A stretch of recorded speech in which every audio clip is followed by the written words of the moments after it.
The black sedan rolled through the intersection at exactly 3:47 p.m., its tinted windows reflecting the afternoon sun like dark mirrors. Inside, Chen gripped the steering wheel with calloused hands that had once assembled explosive devices in complete darkness. Hands that now struggled with the simple task of braiding his 7-year-old daughter's hair each morning. The radio played softly, some pop song Emma had insisted on, while she hummed along from the back seat, her small fingers working through a worn copy of Charlotte's Web. Preparing and narrating this type of story took us long efforts and hard work, so if you are enjoying the story, please consider subscribing to our channel. Marcus glanced in the rearview mirror, catching sight of Emma's concentrated expression as she mouthed the words she was reading. Her dark hair, so much like her mother's, fell in gentle waves around her face. Sarah's hair. The thought hit him like it always did, unexpected, sharp, leaving him momentarily breathless. 3 years since the accident, and some moments still felt like yesterday. "Daddy, can we stop for ice cream?" Emma's voice cut through his reverie, bright and hopeful in the way that only children's voices could be. "We'll see, sweetheart. Depends on how traffic looks." Marcus adjusted his grip on the wheel, noting the unusual heaviness in the afternoon flow. Something felt off, though he couldn't quite place what. Years of combat had taught him to trust his instincts, even when they whispered in civilian settings like this suburban corridor lined with strip malls and coffee shops. The silver Honda Accord 3 cars ahead had been maintaining the same distance for the past 4 miles. Not unusual in itself, but the way it had changed lanes twice to stay behind them, that was different. Marcus filed the observation away, his mind automatically cataloging details. Partial license plate, make and model, the slight dent in the rear bumper shaped like a crescent moon. Emma had gone back to her book, occasionally reading passages aloud.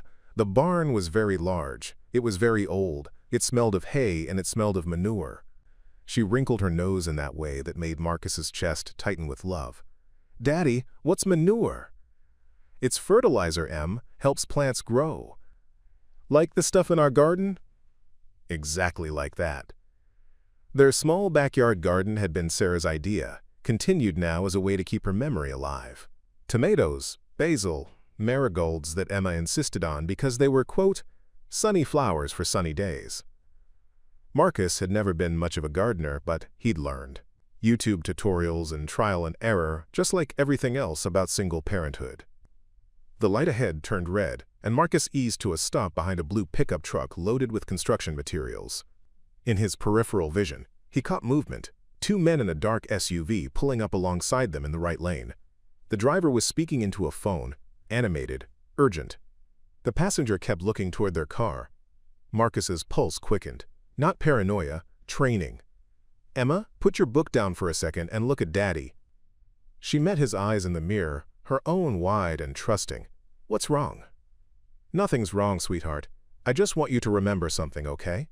If I tell you to get down, you get on the floor behind my seat and stay there until I tell you it's safe. Can you do that?" Emma nodded solemnly. She'd never questioned these kinds of instructions before. Marcus had always been careful to frame them as games, safety drills, nothing more serious than fire safety at school. But something in his tone now made her small face grow serious. The light turned green. Marcus accelerated smoothly, watching as the SUV fell back into traffic behind them. The Honda Accord was still there, still maintaining that precise distance. A third vehicle, a white van, had joined the formation 2 blocks back. Classic triangle surveillance pattern. Marcus felt his training click into place like muscle memory, the civilian father fading as the operator emerged. His phone buzzed. Text message from an unknown number. "Pull over at the next gas station. Your daughter's life depends on it." Marcus's blood turned to ice water. He glanced at Emma, still reading, still innocent of the danger closing around them. His mind raced through possibilities, scenarios, contingencies. They knew about Emma. They'd been watching, learning routines, waiting for the right moment. But they'd made one critical error. They thought they were dealing with a regular suburban father, someone who would panic, comply, hand over whatever they wanted without a fight. They had no idea that Chen had spent 8 years as a Navy SEAL, that he'd conducted hostage rescues in 3 different countries, that he'd once taken down an entire terror cell with nothing but a knife in his bare hands. Another text, no police, no tricks, gas station in half a mile on your right. Come alone or she dies. Marcus typed back quickly with one hand, his response designed to buy time and gather intelligence. Who are you? What do you want? The response came immediately. Justice. You killed our brother in Afghanistan, now we take what matters most to you. Afghanistan. Marcus's mind scrolled through faces, missions, targets eliminated. 8 years of operations, dozens of confirmed kills. It could be anyone, but the specificity suggested this wasn't random. They'd done their homework, traced his service record, found his current identity. Except they'd made another mistake. A big one. Marcus had never served in Afghanistan. He'd been stationed primarily in the Pacific Theater, Philippines, Indonesia, classified operations in the South China Sea. His service record would show that clearly to anyone with proper access. Which meant these weren't military professionals with inside intelligence. They were amateurs working off bad information, possibly confusing him with another former SEAL. The realization was both terrifying and reassuring. Terrifying because amateurs were unpredictable, more likely to make fatal errors. Reassuring because amateurs could be outmaneuvered. Daddy? Emma's voice was smaller now, uncertain. You look scared. Marcus forced his expression to soften. Not scared, baby girl. Just thinking hard about something. Remember what we practiced. If I tell you to get down, what do? Get on the floor behind your seat and stay quiet. That's my girl. He reached back and squeezed her knee gently. I love you, Emma, more than all the stars in the sky. I love you too, Daddy, more than all the fish in the ocean. Their ritual. Sarah had started it when Emma was barely talking, and they'd kept it alive, adapting it, making it theirs. Marcus felt the familiar ache in his chest, but also something else. A cold, crystalline clarity that came with mortal stakes. The gas station appeared ahead on the right, exactly where they'd said it would be. A small independent station with 3 pumps and a convenience store that had seen better days. The parking lot was mostly empty, except for a couple of cars near the store entrance. Perfect isolation for what they had planned. Marcus slowed as if to turn in, then suddenly accelerated past the entrance. In his mirrors, he saw the SUV swerve to follow. The Honda Accord moving to block any retreat, the white van pulling alongside. Their coordination was good, but not perfect. He could see the gaps in their formation, the split-second delays in communication. His phone buzzed with angry messages, threats, demands to return immediately. Marcus ignored them, his mind now fully focused on the tactical situation. 3 vehicles, probably 6 to 8 hostiles total, likely armed, definitely desperate. 1 7-year-old daughter who depended entirely on him for survival. Emma, remember our drill? Yes, Daddy. Good girl, get down now. Emma didn't hesitate. She slipped off her seat onto the floor, pulling her book with her, trusting completely in her father's protection. Marcus felt something shift inside him, the last vestiges of civilian softness burning away like morning mist. They wanted to take his daughter, the only family he had left, the one pure, perfect thing that had kept him alive and fighting through 3 years of grief and single parenthood. They had no idea what they'd just unleashed. Marcus reached under his seat and retrieved the Glock 19 he'd hoped never to need again. The weight felt familiar in his hand, like greeting an old friend. He checked the magazine by feel. 15 rounds plus 1 in the chamber. He had 2 spare magazines in the center console, 46 rounds total. Should be more than enough. The SUV was accelerating, trying to pull alongside for a PIT maneuver. Marcus waited until they were committed to the move, then yanked his wheel hard right, using their momentum against them. The SUV overcompensated, tires squealing, and slid sideways into the median barrier with a satisfying crunch of metal. 1 down. The Honda was moving up fast on his left, passenger window rolling down. Marcus saw the glint of metal, a pistol, probably a 9mm based on the size. Amateur hour. They were trying to shoot from a moving vehicle at another moving vehicle, one of the most difficult shots in combat. Marcus let them get close, waited for the muzzle flash, then hit his brakes hard. The Honda shot past, their shots going wide, and Marcus accelerated again, ramming their rear quarter panel. The Honda spun out, crashing into a light pole with enough force to deploy the airbags.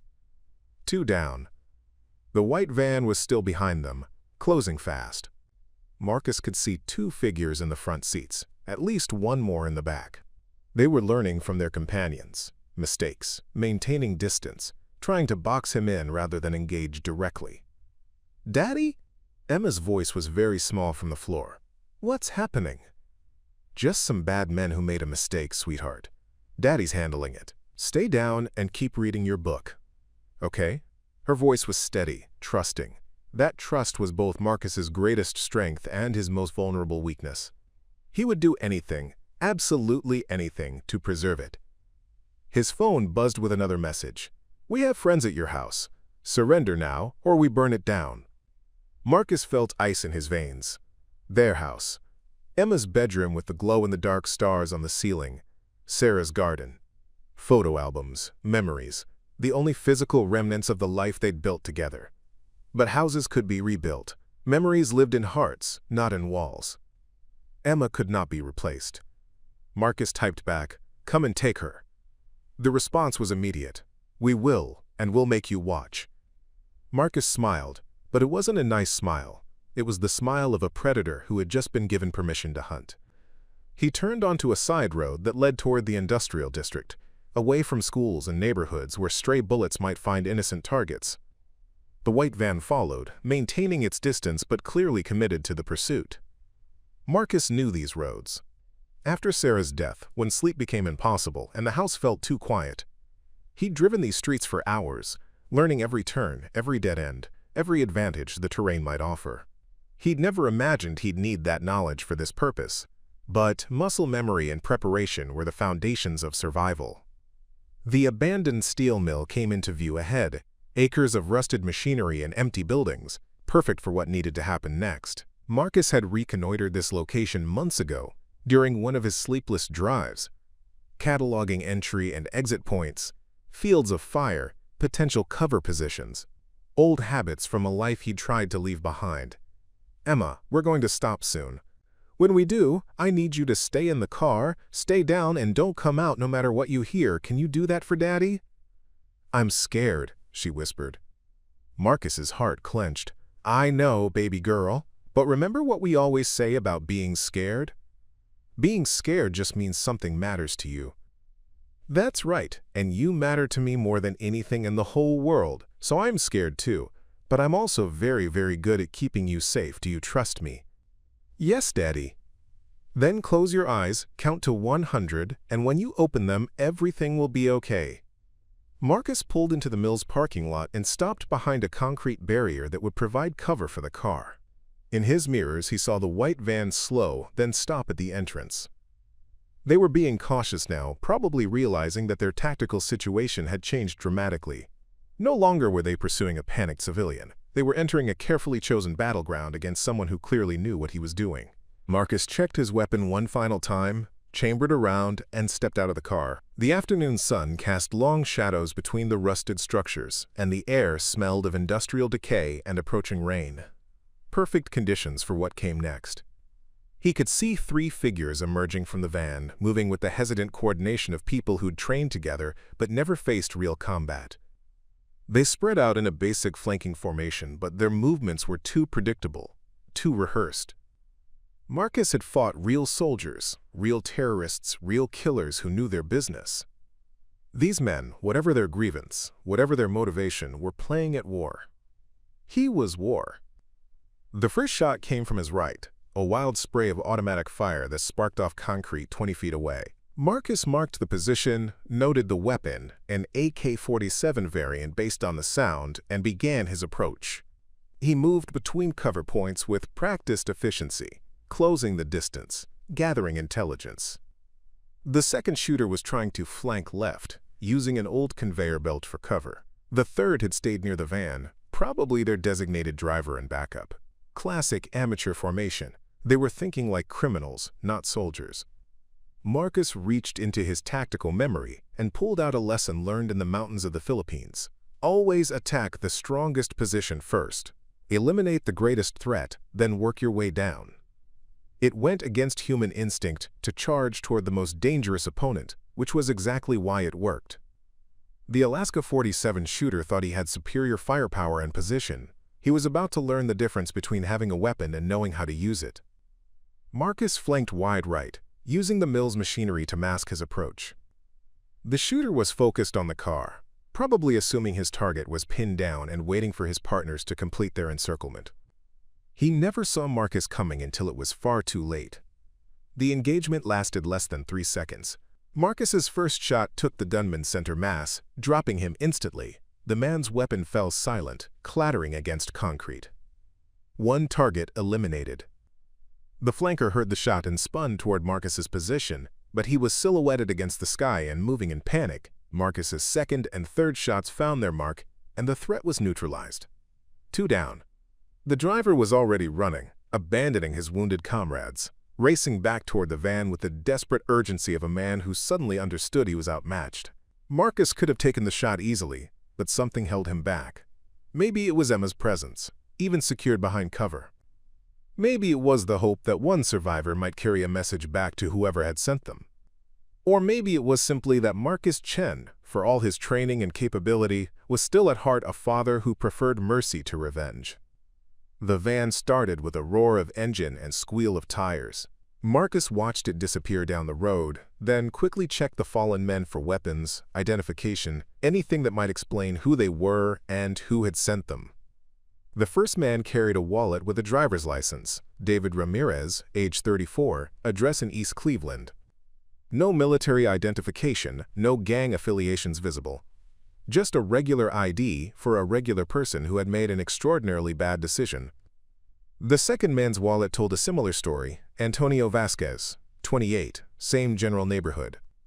In his back pocket, Marcus found a crumpled photograph, a young man in army fatigues, smiling at the camera. Written on the back in fading ink, Miguel Vasquez, KIA Afghanistan, 2019. Marcus stared at the photograph for a long moment, understanding finally clicking into place. These weren't professional criminals or terrorists. They were family members, grieving relatives who believed he was responsible for their brother's death.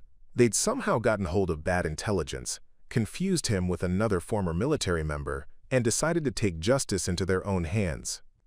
It didn't excuse what they'd tried to do to Emma, but it explained the amateur execution, the emotional rather than tactical approach. Grief did terrible things to people, made them capable of actions they would never consider in their right minds. Marcus pocketed the photograph and jogged back to the car. Emma was exactly where he'd left her, curled up on the floor behind his seat, counting quietly to herself. She was somewhere around 73. "It's okay, sweetheart," he said gently, holstering his weapon before opening the door. "You can stop counting now." Emma looked up at him with wide, trusting eyes. "Is it over?" "It's over." Marcus lifted her back onto her seat and buckled her in with hands that were rock steady. "The bad men are gone. We're safe." "Were you hurt?" "Not even a little bit." Marcus started the engine and began driving back toward the main road, taking a circuitous route that would avoid the crash sites and potential police activity. "Are you hurt?" "No, I was scared, but I wasn't hurt." Emma picked up her book again, then looked at him in the mirror. "Daddy, why did those men want to hurt us?" Marcus considered his answer carefully. Emma was 7, but she was also his daughter, Sarah's daughter, raised to value truth and honesty above comfortable lies. "Sometimes people get very sad when someone they love dies," he said finally. "And sometimes that sadness makes them angry at the wrong person. They thought I was someone I'm not, someone who hurt their family. But you would never hurt anyone's family." "Not unless they tried to hurt ours first," Marcus said, and meant it completely. Emma nodded as if this made perfect sense to her. "Can we still get ice cream?" Marcus laughed, surprising himself with the sound. "Yes, baby girl, we can definitely still get ice cream." As they drove toward the familiar comfort of their neighborhood ice cream shop, Marcus's mind was already working through the implications of what had just happened. The surviving attacker would report back to whoever had organized this operation. They would realize their mistake, their failure. The fact that their intended victim was far more dangerous than anticipated. The question was, would they give up, or would they escalate? Marcus reached for his phone and dialed a number he hadn't used in 3 years, a contact listed simply as, quote, "command." The voice that answered was gruff, familiar, tinged with surprise. "Marcus?" Jesus, man, I thought you were dead. Haven't heard from you since Sarah's funeral. Hello, Tom. I need a favor. Name it. I need you to run a check on Miguel Vasquez, Army KIA Afghanistan 2019. And I need to know if anyone's been asking questions about my service record. There was a pause. You in some kind of trouble? Marcus glanced at Emma in the rearview mirror, still reading her book as if nothing had happened, as if her world hadn't just been threatened by forces she couldn't understand. The kind that follows you home, Marcus said quietly. Understood. I'll make some calls, see what I can find out. You at the same address? For now. Watch your six, brother. I'll call you back within the hour. Marcus ended the call and pulled into the ice cream shop parking lot. Emma was already unbuckling herself, chattering about whether to get chocolate chip cookie dough or strawberry swirl. Normal 7-year-old concerns. Blissfully unaware of how close she'd come to losing everything. As they walked into the shop, Marcus caught their reflection in the glass door, a father and daughter on an ordinary afternoon outing sharing a simple pleasure. Nothing in their appearance suggested the violence they'd just escaped, the deadly skills that had preserved their safety. But Marcus could feel the change inside himself, like a switch that had been flipped after 3 years in the off position. The civilian Marcus Chen, the grieving widower learning to navigate single parenthood, hadn't disappeared. But he was no longer alone in there. The operator was back. And if Miguel Vasquez's family wanted to continue this fight, if they wanted to threaten his daughter again, they were about to discover why Navy SEALs had a reputation for being the most dangerous people on the planet. Emma ordered strawberry swirl in a waffle cone. Marcus got vanilla, simple, uncomplicated, honest. They sat at a small table by the window, and Emma swung her legs while she ate, occasionally reading him funny passages from her book. Charlotte is very smart, she announced between licks of ice cream. She knows how to write words in her web. She does, Marcus agreed. Smart and brave. Like you, Daddy. Marcus looked at his daughter. Sarah's eyes, Sarah's smile, but with a strength that was entirely her own. A child who could count to 100 on a car floor while gunfire echoed around her, who could trust completely in her father's protection even when she didn't understand the danger. Like us, Em, like both of us. The house on Maple Street looked exactly like every other house on the block. 2-story colonial, white siding, black shutters, a small front yard with carefully maintained grass and Sarah's flower beds that Marcus had learned to tend through YouTube tutorials and stubborn determination. Nothing about its appearance suggested that its owner had spent 8 years conducting classified operations in some of the most dangerous places on Earth, or that just 2 hours ago, he had eliminated 2 armed men who threatened his family. Marcus pulled into the driveway and sat for a moment, engine ticking as it cooled, studying the familiar facade. Home. Safety. The illusion of normal life that he'd constructed so carefully over the past 3 years. Brick by brick, routine by routine. Emma was already unbuckling her seatbelt, eager to get inside and probably call her best friend Katie to discuss the important matters of second-grade social dynamics. Daddy, can Katie come over tomorrow? Her mom said yes if you say yes. We'll see, sweetheart. Let me talk to her mom first. Marcus's response was automatic, parental. But his mind was elsewhere, cataloging sightlines, entry points, potential vulnerabilities. The house he'd chosen because of its excellent school district and quiet neighborhood now felt like a tactical nightmare. Too many windows, multiple points of access, neighbors close enough to become collateral damage. They walked up the front path together, Emma skipping slightly, still humming the song from the radio. Marcus unlocked the door with one hand while the other instinctively moved toward where his weapon would rest if he were still in the field. Old habits, muscle memory that 3 years of civilian life hadn't quite erased. The interior of their home told the story of a man learning to be both mother and father simultaneously. The living room was comfortable but not quite coordinated. Furniture that Sarah had chosen mixed with practical additions Marcus had made. Emma's art projects covered the refrigerator, and her books were scattered across the coffee table where she'd been reading before school that morning, a lifetime ago. I'm going to work on my homework, Emma announced, racing upstairs to her room. Math is easy today. Marcus listened to her footsteps overhead, the sound of her door closing, the creak of her desk chair as she settled in. Normal sounds, safe sounds. The routine they'd established together through trial and error, learning as they went. His phone buzzed, Tom calling back. "Talk to me," Marcus said quietly, moving to the kitchen where his voice wouldn't carry upstairs. "Found your Miguel Vasquez, Army specialist, deployed to Afghanistan in 2018, killed by an IED outside Kandahar in March 2019. Awarded Bronze Star posthumously. Clean record, no disciplinary issues. Family? Parents deceased, but he had two older brothers, David and Antonio. Both have arrest records for minor stuff, nothing serious. David did 6 months for assault back in 2017. Antonio got popped for possession twice but never did time." The names matched the driver's licenses Marcus had found. "Anyone been asking about me?" That's where it gets interesting. About 6 months ago, someone started making inquiries. Not official channels. This was street-level, private investigators, the kind of people who'll sell information to anyone with cash. Questions about former SEALs in the area, specifically anyone who served in Afghanistan. Marcus felt cold certainty settle in his chest. They were fishing. Looks that way. Problem is, whoever they hired was sloppy, got their wires crossed, mixed up service records. You know how it is with these civilian databases. Half the information is wrong on a good day. So they got my name associated with Afghanistan operations I never conducted. Exactly. And once they had a name, it was easy enough to find your address, learn about Emma, figure out your routines. Tom paused. "Marcus, there's something else." The inquiries didn't stop with the Vasquez brothers. This thing goes deeper. Marcus set down the glass of water he'd been holding, his full attention focused on the phone. "How deep?" "Your boy Miguel wasn't killed by just any IED.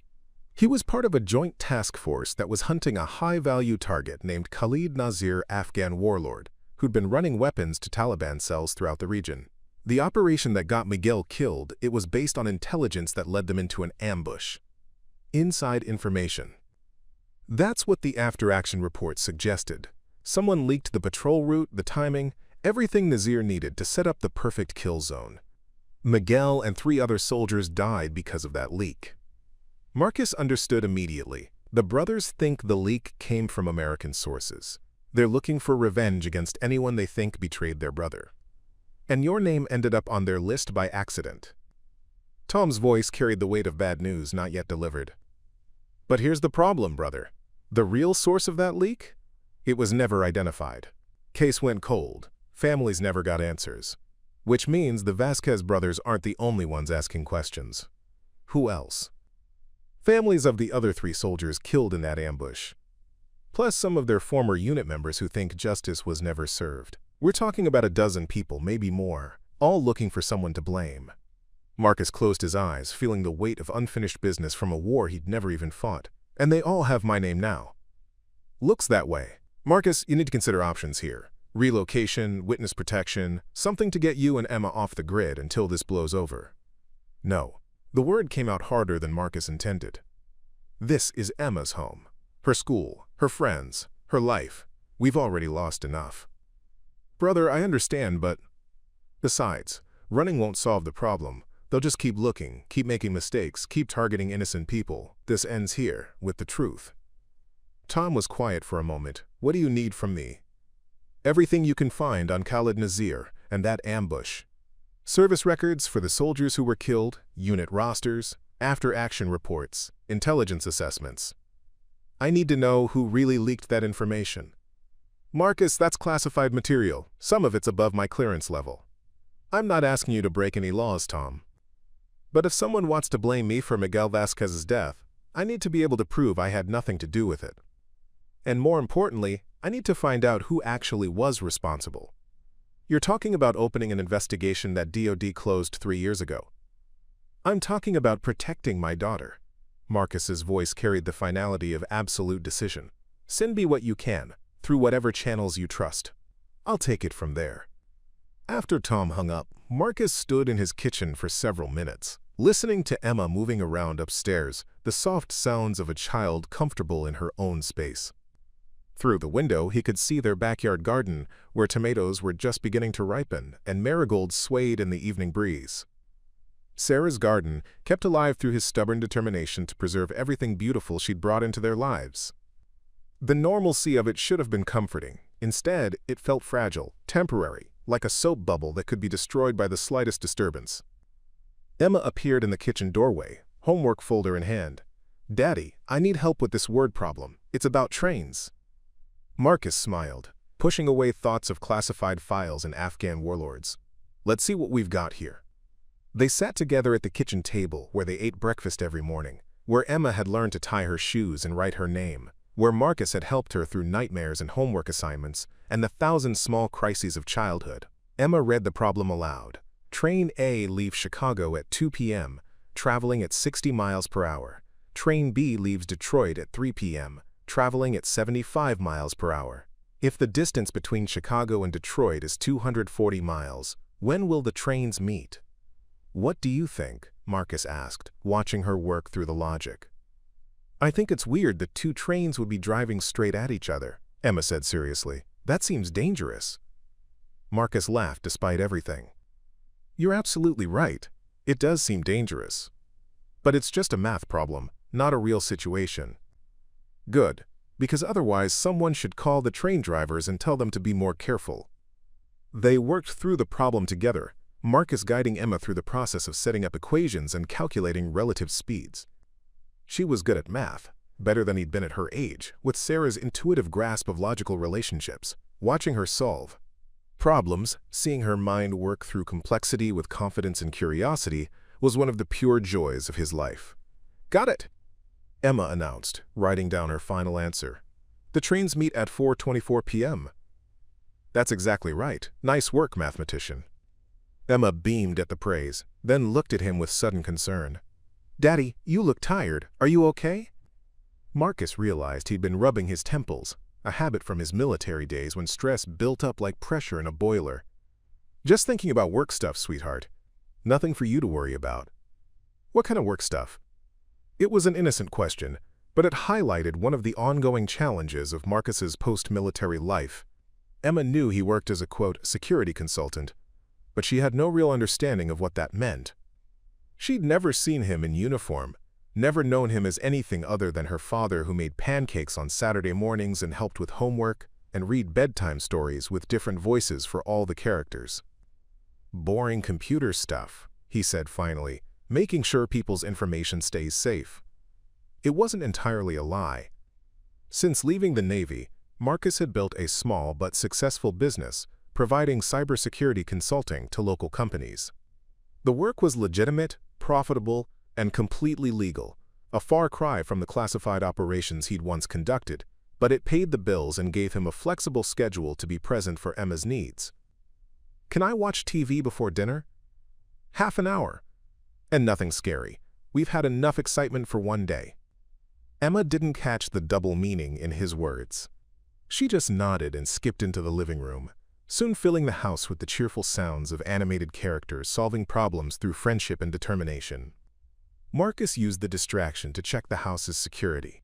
He'd installed a comprehensive system after Sarah's death. Cameras, motion sensors, reinforced locks, even panic buttons in key locations. At the time, he'd told himself it was normal single-parent paranoia, wanting to keep Emma safe in an uncertain world. Now he realized his subconscious had been preparing for exactly this kind of situation. The system showed no unusual activity, no signs of surveillance or intrusion, but Marcus knew that could change quickly. The surviving member of today's attack team would report back to whoever had organized the operation. They would realize their mistake, reassess their approach, possibly escalate their methods. Or they might give up entirely, deciding that revenge wasn't worth the risk of facing someone with Marcus's capabilities. Somehow he doubted it would be that simple. His laptop chimed with an encrypted email from Tom. The message was brief: "Package delivered to secure drop. Access code, Emma 7 Charlotte. Stay safe, brother." Marcus smiled grimly at the access code, a combination of his daughter's name and her favorite literary character. Tom understood what mattered most. The files were extensive: military personnel records, intelligence reports, tactical assessments, even transcripts of interviews conducted after the ambush. Marcus spread them across his home office desk, the same desk where he usually helped Emma with homework and paid household bills. The contrast felt surreal. Documents about death and betrayal in Afghanistan laid out beside Emma's drawing of their family, stick figures holding hands under a smiling sun. The basic facts were straightforward. Specialist Miguel Vasquez and 3 other soldiers had been killed when their convoy was ambushed outside Kandahar on March 15, 2019. They'd been part of a joint task force hunting Khalid Nazir, a weapons dealer who'd been supplying Taliban cells throughout the region. The ambush had been perfectly executed, suggesting inside knowledge of the patrol route, timing, and vehicle positions. The investigation had focused on Afghan interpreters and local informants who might have leaked the information. Several suspects were identified, interrogated, released. The case eventually went cold when no definitive evidence could be found linking any individual to the leak. But Marcus's trained eye caught details that the original investigators might have missed.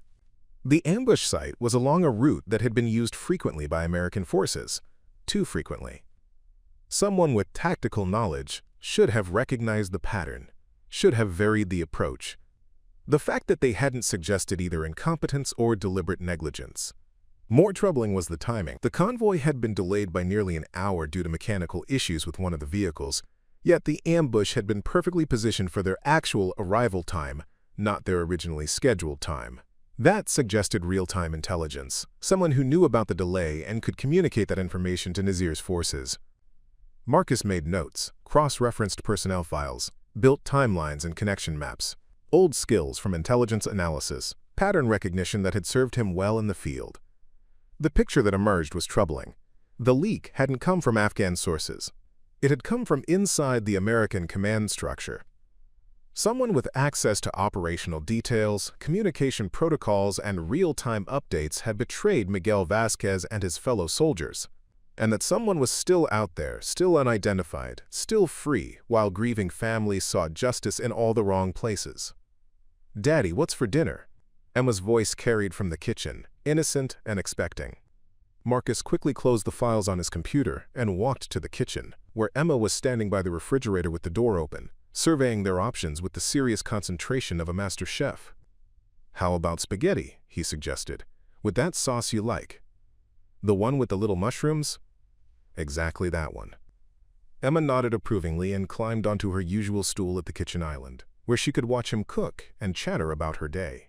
This was their routine, their rhythm. Emma talking while Marcus prepared dinner, sharing the small dramas and victories of second-grade life while he chopped vegetables and stirred sauces. "Katie's mom said she might take us to the zoo this weekend if the weather's good," Emma announced, swinging her legs. "They have a new baby elephant named Rosie." "That sounds fun." Marcus filled a pot with water for the pasta, his movements automatic while his mind continued processing the intelligence files. Someone in the American command structure had gotten Miguel Vasquez killed. Someone who was still free, still unaccounted for, while that soldier's brothers sought revenge against innocent people. "Can I feed the elephants?" "I don't think they let visitors feed the elephants, sweetheart, but you can definitely look at them." "That's okay, looking is good too." Emma picked up her book again, reading while Marcus cooked. "Daddy, do you think Charlotte is real?" "What do you mean?" "I mean, do you think there are really spiders who can write words in their webs?" Marcus considered the question while he heated olive oil in a pan. Emma had inherited Sarah's love of asking philosophical questions disguised as simple curiosities. "I think Charlotte represents something real," he said finally. "The idea that someone small can do something important to help someone they care about. Like how you helped us today." Marcus's hand stilled on the wooden spoon he was using to stir the sauce. "What do you mean?"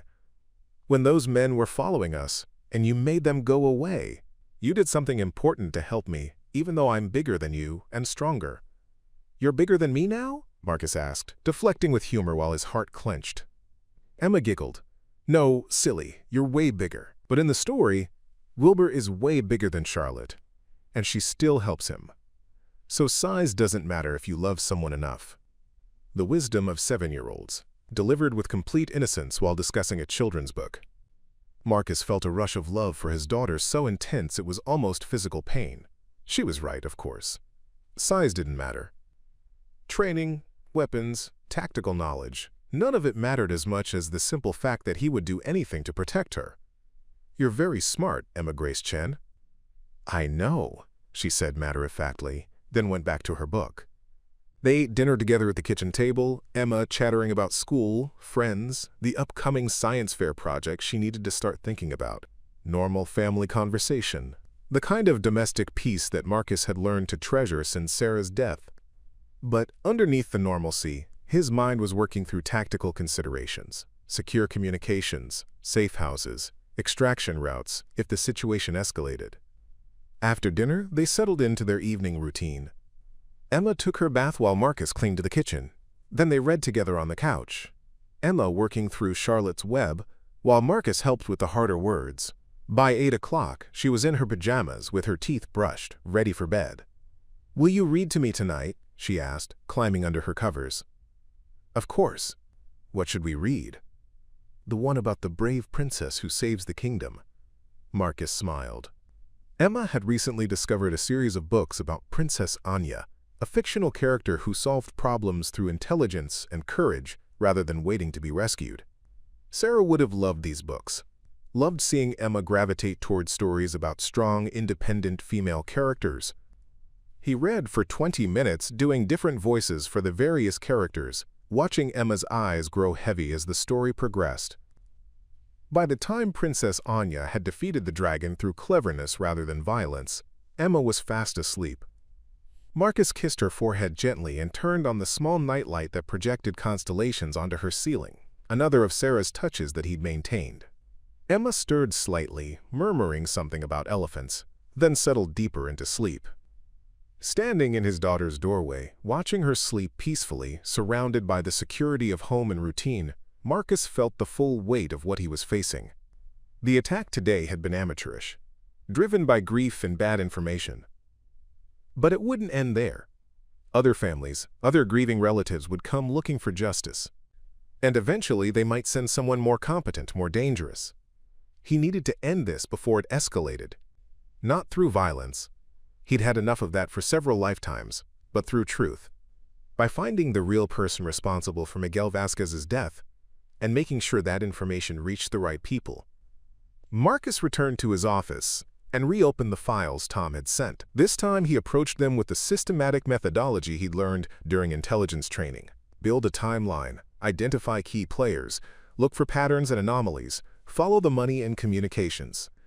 The joint task force that had been hunting Khalid Nazir consisted of American Special Operations troops, Afghan military units, and intelligence assets from multiple agencies. Command structure was complex, with overlapping jurisdictions and competing priorities. Exactly the kind of environment where a traitor could operate without detection. Marcus started with the American personnel, cross-referencing names against subsequent deployments, disciplinary actions, financial records where available. He was looking for anyone who might have had motive to work with Nazir. Financial pressure, ideological differences, personal grievances against the military. 3 hours later he found something. Captain James Morrison, intelligence officer attached to the task force, had been reprimanded twice for unauthorized contact with local assets. The reprimands were minor, buried in his personnel file, but they established a pattern of operating outside official channels. More importantly, Morrison had left the Army 6 months after the ambush, under circumstances described as medical retirement, military bureaucracy's polite way of saying someone had been pushed out quietly. Marcus dug deeper. Morrison's financial records showed significant debts before his deployment to Afghanistan, followed by mysterious improvements in his financial situation after his return. He'd purchased a house, a new car, paid off student loans, all on a captain's salary supplemented by whatever pension he'd received from his medical retirement. But the real smoking gun was in Morrison's post-military employment history. He'd gone to work for a private security company called Blackwater International. Not the famous Blackwater, but a smaller firm with a similar name that operated primarily in Afghanistan and Pakistan. The company's client list was classified, but Marcus's experience suggested it was probably providing services to the same criminal networks that the military was officially fighting. It was a classic pattern. Corrupt officer takes money to provide intelligence to enemy forces, gets quietly pushed out of the military when his activities come to light, then goes to work for a private company that allows him to continue profiting from his criminal contacts. James Morrison had gotten Miguel Vasquez killed, and now Miguel's brothers were seeking revenge against the wrong person. Marcus leaned back in his chair, feeling a mixture of satisfaction and dread. He'd found the truth, but that only solved part of the problem. He still needed to convince the Vasquez family of Morrison's guilt, and he needed to do it before they made another attempt on his and Emma's lives. His phone buzzed with a text from an unknown number. "We know where you live. We know where she goes to school. Tomorrow you pay for what you did to Miguel." Marcus stared at the message for a long moment, then deleted it. Empty threats from amateurs who'd already proven they couldn't back up their words with effective action. But the mention of Emma's school was concerning. It meant they were escalating, moving from direct confrontation to targeting civilians, potentially endangering other children. That was unacceptable. Marcus composed a careful response. "James Morrison killed your brother. I can prove it. Meet me tomorrow at Riverside Park, noon, and I'll show you the evidence." The response came quickly. "You lie. We have proof you were there." "What proof?" Marcus typed back. "Classified documents. Military records. Your unit was responsible for intelligence that got Miguel killed." Marcus felt understanding dawn. Someone had provided the Vasquez brothers with forged documents, fake evidence linking him to the Afghan operation. This wasn't just a case of mistaken identity. It was deliberate misdirection. "Send me copies of those documents," he replied. "If you're sure of your facts, you shouldn't be afraid to share them." 20 minutes passed before the next message arrived, this time with attached image files. Marcus opened them on his computer, studying what appeared to be official military intelligence reports dated from the time of Miguel Vasquez's death. The documents looked authentic, proper formatting, correct terminology, official-seeming signatures. But Marcus's trained eye caught the forgeries immediately. Subtle inconsistencies in the typography, classification markings that didn't match the actual standards from 2019, references to operational details that were slightly wrong. Professional quality fakes, but still fakes. More importantly, the documents portrayed Marcus as an intelligence officer assigned to coordinate with Afghan assets, exactly the role that James Morrison had actually filled. Someone had taken Morrison's real service record and replaced his name with Marcus's, creating a perfect frame job. But who? And why? Marcus's phone rang. Tom's number. "We have a problem," Tom said without preamble. "I've been asking around about your situation, and I'm getting some very interesting responses. Someone's been feeding false information into multiple channels, spreading the story that you were involved in that Afghan operation." "I know. I just received forged documents that show me in Morrison's position." "Jesus, this is more sophisticated than some grieving family looking for revenge. Someone with serious resources and connections is actively trying to frame you." Marcus felt ice in his veins. "Morrison? That's my guess. Think about it. If families of the dead soldiers start digging into what really happened, eventually they're going to find evidence pointing to him. But if he can redirect their anger towards someone else, someone who's capable of defending himself, he eliminates the threat while keeping his hands clean." Marcus finished the thought, seeing the elegant cruelty of the plan. The Vasquez brothers weren't just operating on bad intelligence. They were manipulated into targeting me. "And when they failed to kill you today, Morrison's going to know his frame job isn't working. He'll probably try a different approach." "What kind of different approach?" Tom was quiet for a moment. "The kind that doesn't depend on amateurs with emotional motivations. Marcus, if I'm right about this, Morrison has connections to some very dangerous people. People who kill for money rather than revenge." Marcus thought about Emma sleeping peacefully upstairs, trusting completely in her father's ability to keep her safe. "Then I need to end this quickly." "How?" "By exposing Morrison publicly, making his role in the ambush undeniable, spreading the truth so widely that he can't suppress it or redirect blame." "And in the meantime?" Marcus looked around his home office, at the pictures of Emma on his desk, at the comfortable life they'd built together in this quiet suburban neighborhood. "In the meantime, we disappear for a few days, just until I can get everything in place." "Where will you go?" "Somewhere Morrison and his people will never think to look." Marcus was already mentally cataloging resources, old contacts, safe locations that existed outside official channels. "Tom, I need one more favor." "Name it." Contact the families of the other soldiers killed in that ambush. Tell them I have evidence about who really betrayed their sons, and that I'll be releasing it publicly within 48 hours. Make sure they know that James Morrison is the real target, not me. That's gonna stir up a lot of attention. Good. Morrison's been operating in the shadows, using other people to do his dirty work. Time to drag him into the light. After Tom hung up, Marcus began making preparations. He packed a small bag for Emma with clothes, favorite books, essential items she'd need for a few days away from home. He gathered cash, clean identification documents he'd maintained out of old habits, encrypted communication devices that couldn't be easily tracked. Most importantly, he downloaded copies of all the evidence he'd compiled about Morrison's involvement in the Afghan ambush, storing it on multiple devices and cloud servers with instructions for automatic release if anything happened to him. By midnight, everything was ready. Marcus set the house's security system to maximum alert and established motion-activated cameras that would record anyone approaching the property. If Morrison sent people to search the house or plant evidence, Marcus would have a record of their activities. Then he went upstairs to check on Emma one final time. She was sleeping deeply, her breathing regular and peaceful, surrounded by the familiar comfort of her own room. Marcus stood in the doorway for several minutes, memorizing the scene, knowing it might be weeks or even months before she could sleep safely in her own bed again. Tomorrow he would wake her early and tell her they were going on an adventure. A camping trip, maybe, or a surprise visit to relatives she didn't know existed. Something that would sound exciting rather than frightening. A story that would preserve her sense of security, even as they fled from very real danger. But tonight she was safe. Tonight she was home. And Marcus Chen, former Navy SEAL turned protective father, stood guard over her dreams while planning to destroy the man who threatened their peaceful life. James Morrison had made two critical errors. First, he'd assumed that Marcus Chen was just another suburban father who could be easily intimidated or eliminated. Second, he'd threatened Emma. Now Morrison was about to learn what happened when someone made the mistake of putting a SEAL's child in danger. The motel on the outskirts of town wasn't the kind of place that appeared in tourist brochures.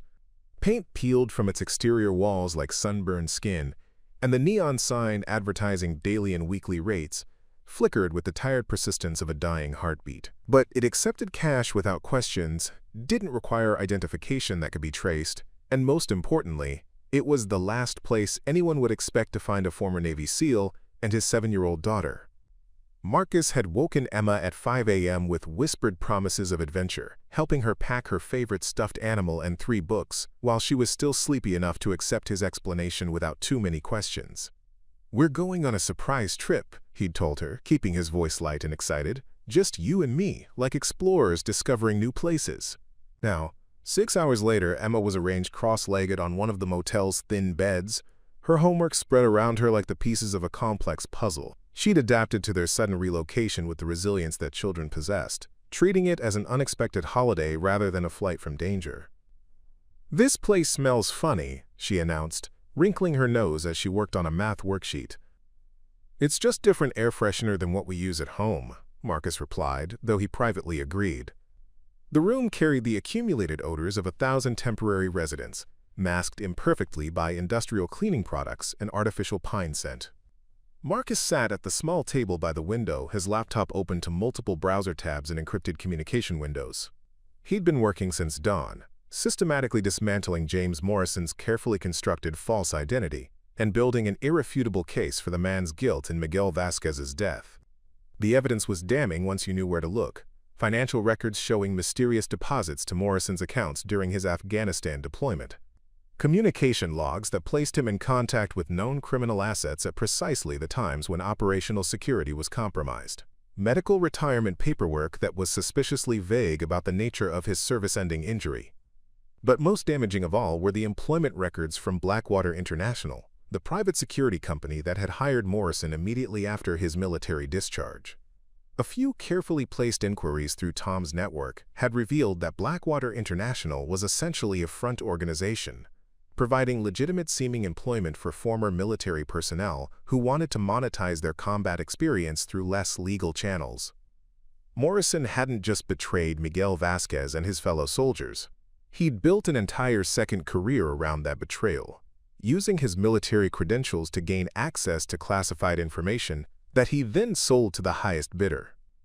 "Daddy, I'm hungry," Emma announced, setting down her pencil. "Can we get pancakes?" Marcus glanced at his watch. 11:30 a.m. He'd been so focused on his research that he'd forgotten about lunch entirely. "How about we find a diner? Pancakes? And maybe some bacon?" Emma's face lit up with genuine enthusiasm. "Can I get chocolate chip pancakes?" "It's a special day. Chocolate chip pancakes are definitely allowed." They walked 3 blocks to a family restaurant that looked like it had been serving the same menu since the 1960s. Red vinyl booths, black and white checkered floors, a waitress named Dolores who called Emma honey and brought her extra whipped cream without being asked. Marcus chose a booth near the back where he could watch the entrance while appearing to focus on his daughter. Old habits that had kept him alive in hostile territories were serving him well in civilian life, even if the threats were different. Emma attacked her pancakes with the focused determination of a 7-year-old who'd been promised chocolate chips. Between bites, she chattered about her homework, her upcoming science fair project, whether they'd be back home in time for Katie's birthday party next week. "We'll definitely be back for Katie's party," Marcus assured her, though privately he wasn't certain. Exposing Morrison publicly would protect them in the long term, but it might also prompt the man to take desperate action in the short term.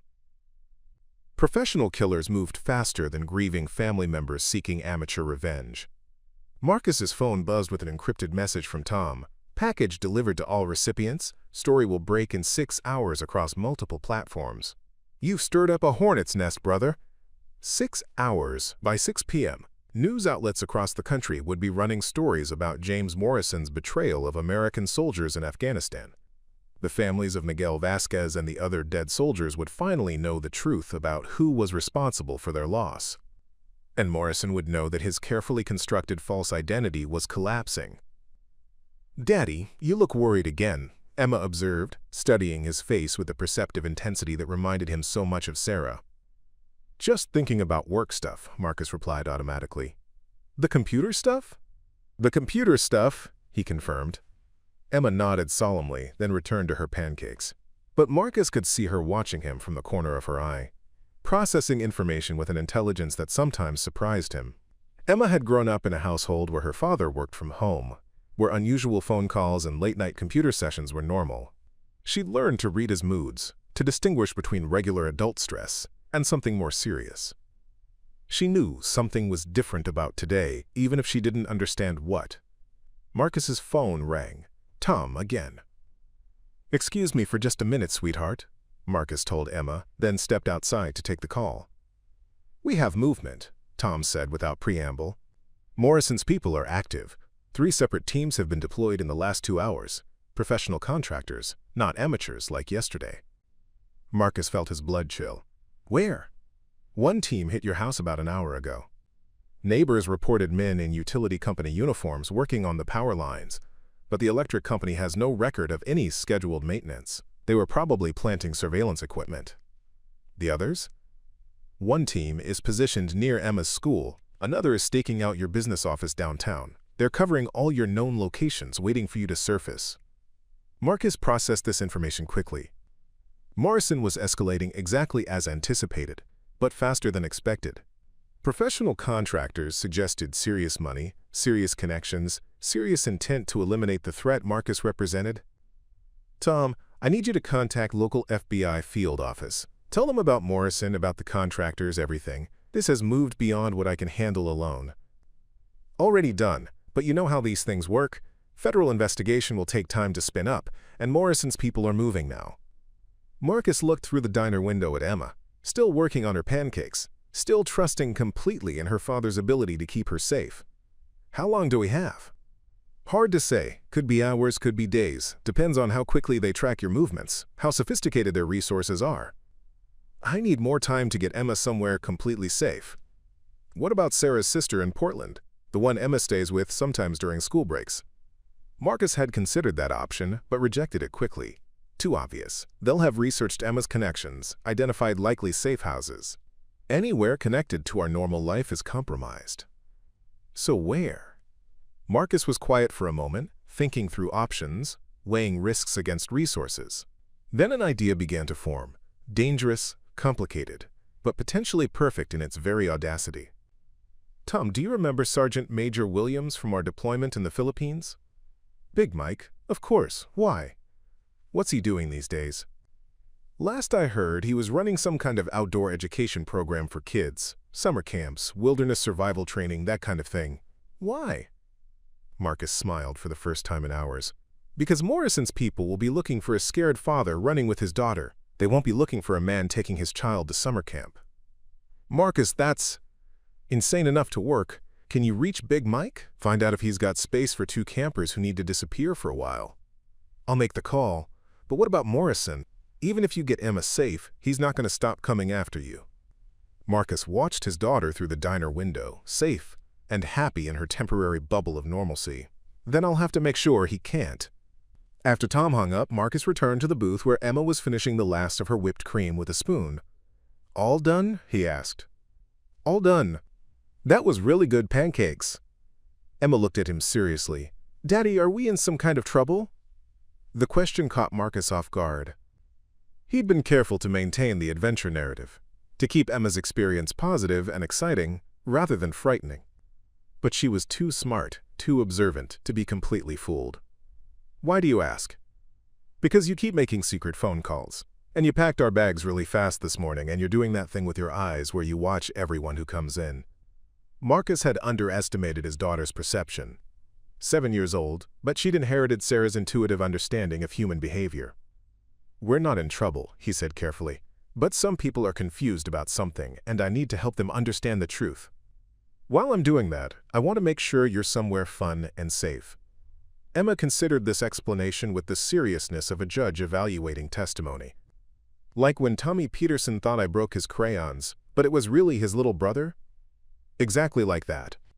Sometimes people blame the wrong person, and it takes time to figure out what really happened. So we're hiding until you can prove we didn't break the crayons? That's a very good way to put it. Emma nodded, apparently satisfied with this explanation.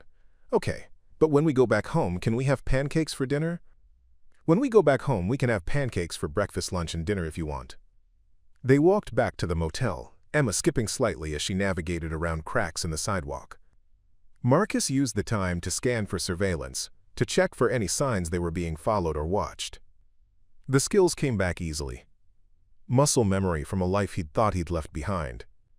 Back in their room, Emma settled on her bed with Charlotte's Web, while Marcus returned to his laptop. Tom had sent an encrypted file with contact information for Big Mike Williams, along with a brief update on the man's current situation. Sergeant Major Williams, Big Mike to everyone who'd served with him, had retired from the Army 5 years ago and started a wilderness education program in the mountains of North Carolina. Mountain Kids Adventure Camp provided outdoor experiences for children from urban environments, teaching survival skills, environmental awareness, and self-confidence through carefully supervised challenges. Perfect cover. Emma would be surrounded by other children, protected by trained counselors who happened to include several former military personnel, located in terrain that would be extremely difficult for hostile forces to navigate. Marcus composed a careful message, using coded language that Big Mike would understand but that wouldn't raise flags if intercepted. Old friend needs help with family camping trip. Situation requires discreet location and experienced guides. Can you accommodate 2 campers with special security needs? The response came within 20 minutes. Always room for family. Special programs available for guests requiring privacy. Send details and expected arrival time. Marcus felt a weight lift from his shoulders. Emma would be safe. Whatever happened next, whatever risks he had to take to expose Morrison and eliminate the threat, his daughter would be protected by people he trusted completely. How would you like to go to a real adventure camp in the mountains with other kids, learning how to build campfires and identify animal tracks? Emma looked up from her book, eyes bright with interest. Like the camps in books? With cabins and hiking and s'mores? Exactly like that. We'd drive there tonight, and you could spend a week or 2 having adventures while Daddy finishes his work. Will you be there too? Marcus hesitated. For a little while. But mostly it would be just you and the other campers and the counselors who run the camp. Emma studied his face with that perceptive intensity again. Is this part of hiding until you can prove we didn't break the crayons? Yes, sweetheart, this is the best hiding place I can think of. Okay. Emma's acceptance was immediate, trusting. Can I bring Charlotte's Web? You can bring whatever books you want. While Emma repacked her small suitcase with the careful consideration of someone choosing supplies for a great expedition, Marcus finalized their travel plans. 6 hours to drive to Big Mike's camp in North Carolina, arriving well after dark when they'd be less visible to any surveillance. He'd take back roads, vary his route, use every counter-surveillance technique he'd learned in 8 years of covert operations. At 4 p.m., Marcus's phone buzzed with a news alert. Former Army officer accused of betraying soldiers in Afghanistan ambush. The story was breaking exactly as planned, spreading across multiple news platforms simultaneously. Tom had done his job perfectly. Marcus opened the article on his laptop, scanning the details that he'd helped compile. James Morrison's photograph stared back at him from the screen, a man in his 40s with the kind of unremarkable features that made him perfect for intelligence work. The story laid out Morrison's financial irregularities, his suspicious communications with criminal assets, his convenient medical retirement, just as questions were being raised about the ambush. Most importantly, the article included statements from the families of all 4 soldiers killed in the ambush, expressing their shock at learning the truth and their determination to see Morrison face justice. The Vasquez family wants to express our deepest apologies to Marcus Chen and his daughter for the harassment they suffered based on false information. Read a statement that Tom had obviously helped craft. We now understand that Mr. Chen had nothing to do with our brother's death, and we are committed to pursuing the real perpetrator through legal channels. Perfect. The grieving families were now allies rather than threats, united in their pursuit of the actual traitor. Marcus's phone rang. Unknown number. Marcus Chen? Speaking. This is Agent Sarah Rodriguez, FBI Financial Crimes Division. I understand you have information about James Morrison and his activities in Afghanistan. Marcus felt relief flood through him. Agent Rodriguez, yes. I have extensive documentation of Morrison's involvement in the ambush that killed Miguel Vasquez and 3 other soldiers. We'd like to meet with you as soon as possible. This has become a high-priority investigation. I'm currently ensuring my daughter's safety. Morrison has sent contractors after us, professional killers, not amateurs. We're aware of the threat. Can you come in tomorrow morning? We can provide protection. Marcus looked at Emma, carefully folding her clothes into her suitcase. I'll bring my daughter somewhere safe tonight, then contact you tomorrow with meeting details. Mr. Chen, I should warn you, Morrison has disappeared. His house is empty, his office is cleared out, his bank accounts have been closed, he's running. That's actually good news, Agent Rodriguez. Running men make mistakes. They also become desperate, and desperate men are dangerous. After the call ended, Marcus felt the familiar calm that came with clarity of purpose. The end game was beginning. Morrison was exposed, on the run, being hunted by federal law enforcement. The grieving families had been redirected toward the real target. Emma would be safe in Big Mike's camp within hours. All that remained was ensuring Morrison could never threaten them again. At 6 p.m., Marcus loaded their bags into the car and helped Emma buckle her seatbelt. She was excited about the adventure camp, chattering about whether they'd see bears or learn to fish or sleep in real log cabins. Daddy, will you miss me while I'm at camp? Every single day, Marcus said truthfully. But I'll also be proud of you for being so brave and having such amazing adventures. I'll write you letters every day and tell you about everything I learn. I'd love that more than anything. As they drove away from the motel, Marcus caught sight of a black SUV in his rearview mirror, maintaining a discreet distance but clearly following their route. Morrison's contractors had found them. Marcus smiled grimly and adjusted his grip on the steering wheel. He'd been hoping they would. The next 6 hours would determine whether Marcus Chen remained a suburban father trying to protect his daughter, or whether he became something much more dangerous. Either way, Emma would be safe, and James Morrison would learn why threatening a SEAL's family was the last mistake he'd ever make. The mountain road wound through dense forest like a ribbon of asphalt threading between ancient trees. Marcus drove with practiced precision, his eyes constantly moving between the road ahead and the mirrors that showed the black SUV maintaining its discreet pursuit 3 cars back. They'd been following for over an hour now, professional enough to vary their distance and use other vehicles as cover, but not professional enough to avoid detection by someone with Marcus's training. Emma had fallen asleep 40 minutes into the drive, lulled by the steady hum of the engine and the rhythmic movement of the car around curves. Her book lay open across her lap, one small hand still marking her place in Charlotte's Web even in sleep. The sight of her peaceful face in the dashboard's soft glow strengthened Marcus's resolve. These people had threatened his daughter. They'd forced him to uproot her from the safe, normal life he'd worked so hard to build.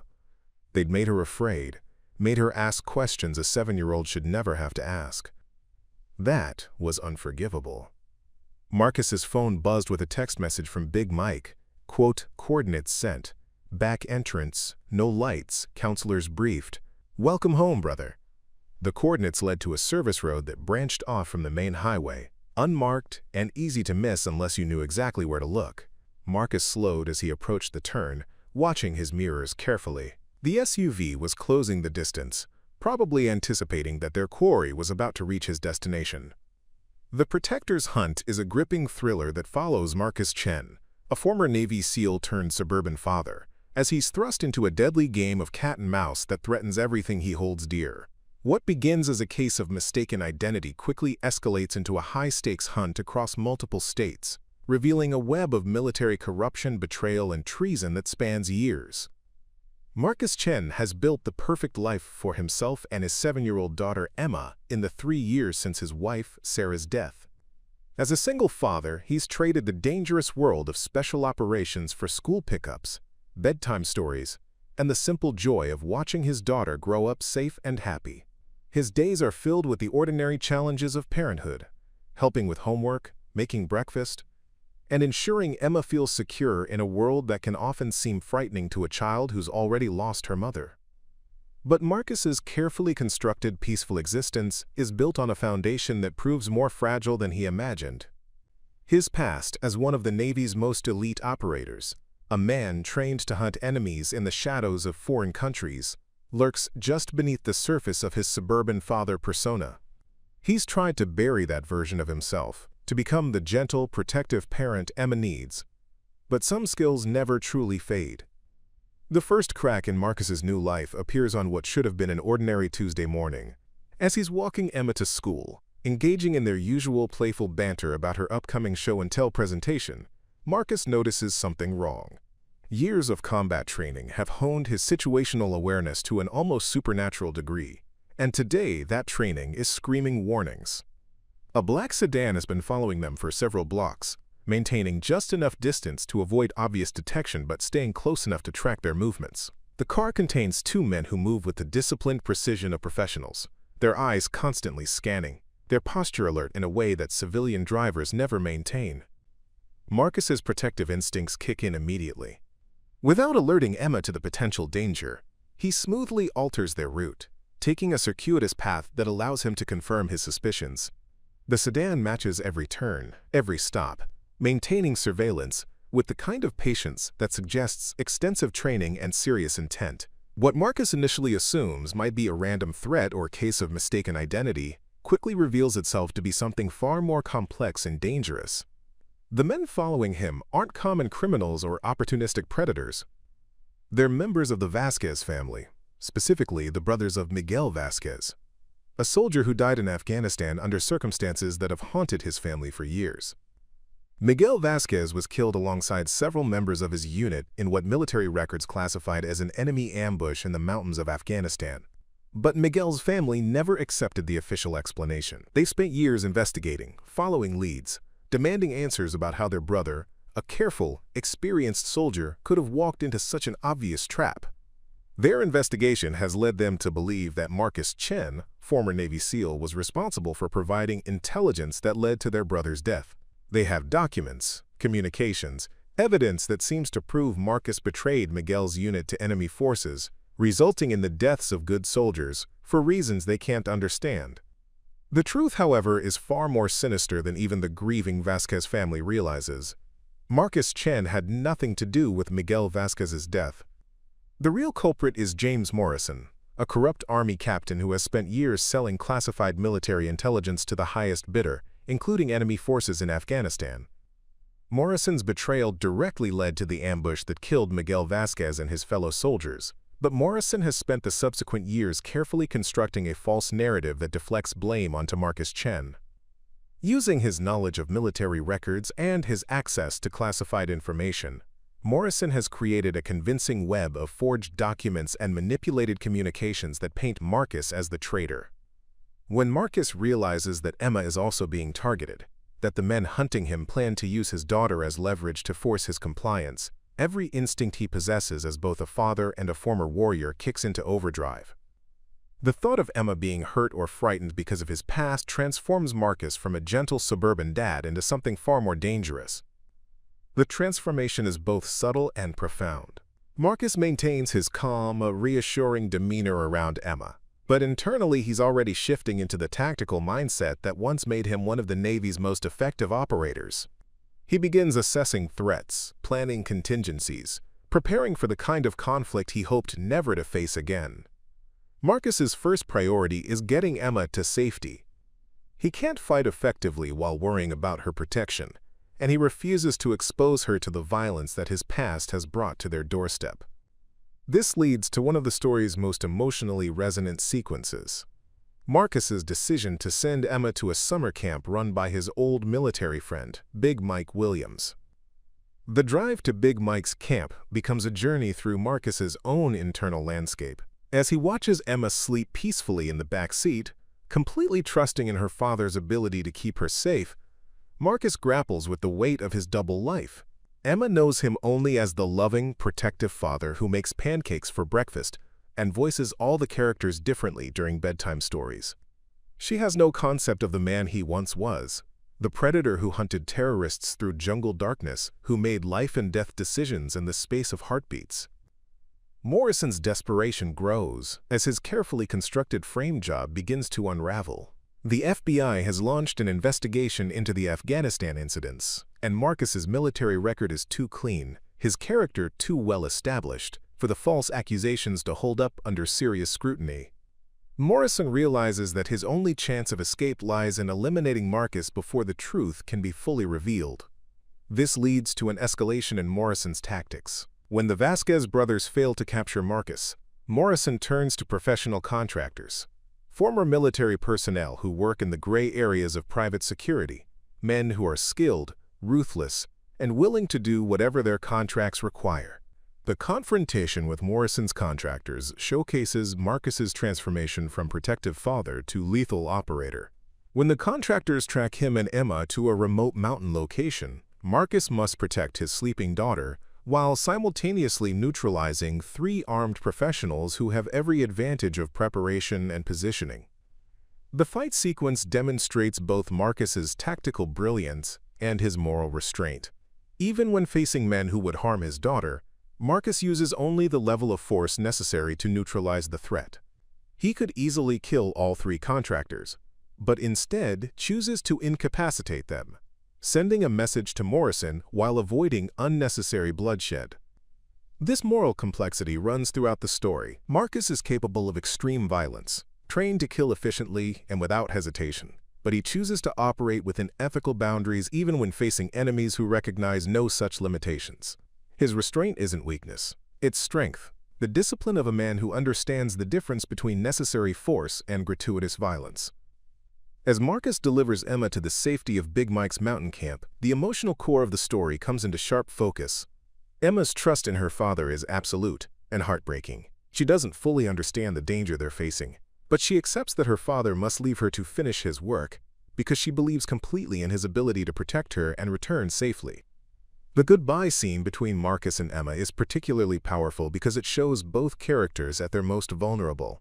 Emma, despite her brave facade, is frightened by the upheaval in their routine, by the sense that something serious is happening that she can't fully comprehend. Marcus, despite his tactical preparation and professional confidence, is terrified by the possibility that he might not survive to return to his daughter. Big Mike's camp provides the perfect sanctuary for Emma, a place where she can be a normal child, learning archery and tracking animals, while being protected by people who understand the stakes and have the skills to respond to any threat. Big Mike himself is a reassuring presence, a man whose size and strength are matched by his gentleness with children and his absolute loyalty to his former teammates. With Emma safe, Marcus undergoes his final transformation from suburban father to active hunter. The change is symbolized by his visit to a storage unit containing his military equipment. Weapons, surveillance gear, tactical clothing that represents the tools of his former profession. As he changes clothes and checks equipment, Marcus completes his psychological journey from the man who makes school lunches to the predator who once hunted enemies through foreign jungles. Agent Sarah Rodriguez represents the official law enforcement response to Morrison's crimes, and her investigation provides crucial context for understanding the scope of Morrison's betrayal. Rodriguez's team has uncovered evidence that Morrison's corruption extends far beyond the single incident that killed Miguel Vasquez. For years, Morrison has been selling classified intelligence to multiple enemies of the United States, using his private security company as a front for espionage activities. The revelation that Morrison has been selling American military secrets to Chinese intelligence services, Russian contractors, and Middle Eastern terrorist organizations transforms the story from a personal vendetta into a matter of national security. Miguel Vasquez and his fellow soldiers didn't die for money or ideology. They died because Morrison was running a one-man auction house for American military secrets. Rodriguez's character serves multiple functions in the story. She provides Marcus with official confirmation of Morrison's crimes, validates his desire for justice, and offers the resources of federal law enforcement. But she also represents the limitations of official justice, the procedures, protocols, and constitutional protections that sometimes allow guilty parties to escape while evidence is gathered and cases are built. The subtle understanding between Marcus and Rodriguez, her unofficial encouragement of his vigilante activities, reflects the story's exploration of justice versus law. Sometimes the legal system, for all its importance and necessity, moves too slowly to prevent further harm. Sometimes individuals must act outside official channels to protect the innocent and ensure that justice is served. Morrison's choice to make his final stand in the Colorado mountains provides the perfect setting for the story's climax. The remote location, with its harsh terrain and limited access, should theoretically provide Morrison with every tactical advantage. He has high ground, clear fields of fire, multiple escape routes, and a team of desperate former military personnel who have nothing left to lose. But Morrison has made a critical error in his tactical assessment. He's planned his defense against a federal assault team. Helicopters, overwhelming numbers, official procedures that would announce their approach from miles away. He hasn't planned for a single operator moving through mountain darkness with the skills and patience of an apex predator. Marcus's approach to Morrison's mountain stronghold showcases the full range of his special operations training.